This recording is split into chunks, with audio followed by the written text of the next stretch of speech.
علیکم دوستو، میرا نام ہے وسیم امان اور آپ لوگ دیکھ رہے ہیں وسیم امان ٹی وی یوٹیوب چینل۔ دوستو، علامہ خادم حسین رضوی صاحب کو کون نہیں جانتا۔ آج ہم خادم حسین رضوی صاحب کی زندگی کے سفر کے بارے میں جانیں گے۔ علامہ خادم حسین رضوی صاحب 22 مئی 1966 کو اٹک کے علاقے پنڈی گھیب میں پیدا ہوئے تھے۔ ابتدائی تعلیم حاصل کرنے کے بعد انہوں نے جیلم کے ایک مدرسے سے قرآن مجید حفظ کیا۔ قرآن مجید حفظ کرنے کے بعد علامہ صاحب نے جامعہ نظامیہ لاہور میں دینی کتب کی تعلیم حاصل کرنے کے لیے داخلہ لیا تھا۔ دینی کتب کی تعلیم حاصل کرنے کے بعد علامہ صاحب داتا دربار کے قریب ایک مسجد جس کا نام مکی مسجد ہے، اس میں خطیب لگ گئے جو محکمہ اوقاف کے زیر انتظام ہے۔ یہاں وہ جمعۃ المبارک کا خطبہ دیا کرتے تھے۔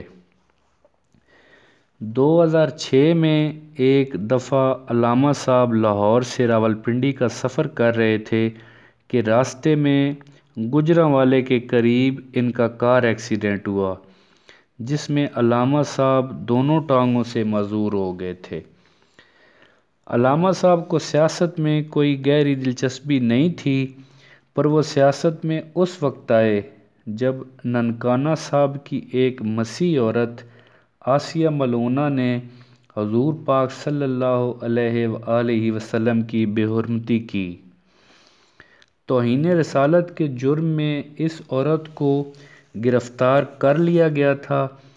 اس وقت کے پنجاب کے گورنر سلیمان تاثیر نے جیل میں جا کر اس ملعونہ کی حمایت کی تھی، جس کی وجہ سے سلیمان تاثیر کے باڈی گارڈ ملک ممتاز قادری صاحب نے ایمانی غیرت کے باعث سلیمان تاثیر کو آپارہ مارکیٹ اسلام آباد میں 4 جنوری 2011 کو گولی مار کر قتل کر دیا تھا۔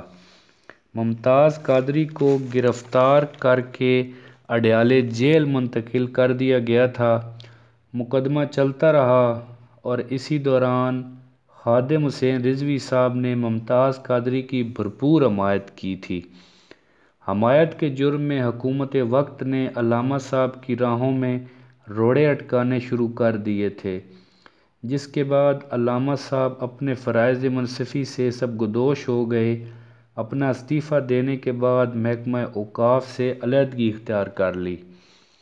حکومت وقت نے بعد میں علامہ صاحب کو بحال کرنے کی بہت کوششیں کیں، مگر علامہ صاحب نہیں مانے۔ علامہ صاحب کھل کر ممتاز قادری کی حمایت اور حکومت کی مخالفت کرنے لگے، جس کے بعد ممتاز قادری کو قتل کے جرم میں پھانسی کی سزا سنا دی گئی اور 29 فروری 2016 کو پھانسی دے دی گئی۔ اس کے بعد علامہ صاحب کی تحریک رہائی ممتاز قادری کے 40ویں پر لیاقت باغ راولپنڈی میں تحریک لبیک یا رسول اللہ میں تبدیل ہو گئی تھی اور وہاں سے علامہ خادم حسین رضوی صاحب باقاعدہ سیاست میں آ گئے۔ آپ کی وجہ شہرت 2017 میں ختم نبوت کی شک میں ترمیم کے خلاف جدوجہد بنی تھی، جس کی بنا پر علامہ صاحب نے لاہور تا اسلام آباد میں علامہ صاحب نے لانگ مارچ کیا۔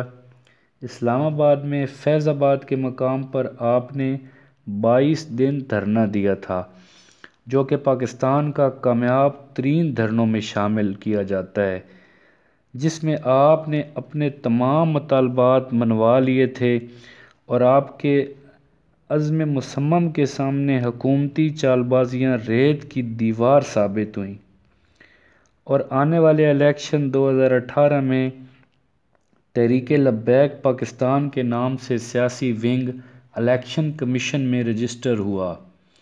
علامہ خادم حسین رضوی صاحب نے پورے ملک میں 560 سے زیادہ امیدوار کھڑے کیے تھے، جس پر آپ نے 22 لاکھ سے زیادہ ووٹ لے کر سیاسی حلقوں میں خطرے کی گھنٹی بجا دی تھی۔ آپ کی سیاسی پارٹی ملک میں تیسری بڑی پارٹی بن کر ابھری تھی۔ دوسری طرف آسیہ ملونہ کی رہائی ہو گئی تھی، جس پر علامہ صاحب نے بھرپور احتجاج کیا تھا، جس کی وجہ سے علامہ صاحب اور ان کے ہزاروں ساتھیوں کو گرفتار کر کے جیلوں میں ڈالا گیا تھا، جس میں 2 لوگوں کی شہادتیں بھی ہوئی تھیں۔ مختلف حلقوں میں آپ کی جماعت کو دبانے کے لیے بے شمار کوششیں کی گئیں۔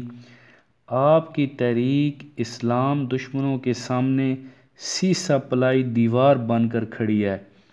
اسلام دشمن قوتیں اسلامی نظریات کے سامنے پوری قوتوں کے ساتھ پنجہ آزمائیں، جن کی ناپاک سازشوں سے آگاہ کرنے کے لیے نوجوانان اسلام میں دین اسلام کی بیداری اور عشق اسلام کو اجاگر کرنے کے لیے علامہ صاحب نے 2 نومبر 2019 کو آل پاکستان لبیک یا رسول اللہ کانفرنس لاہور مینار پاکستان میں منعقد کرنے کا اعلان کیا تھا، جس کے بعد نوجوانوں میں اسلام کا عشق پیدا ہوا تھا۔ خادم حسین رضوی صاحب کا انتقال 19 نومبر 2020 کو ہوا اور آپ کا جنازہ 21 نومبر کو مینار پاکستان کے اسی گراؤنڈ میں ہوا۔ اللہ تعالیٰ آپ کو جنت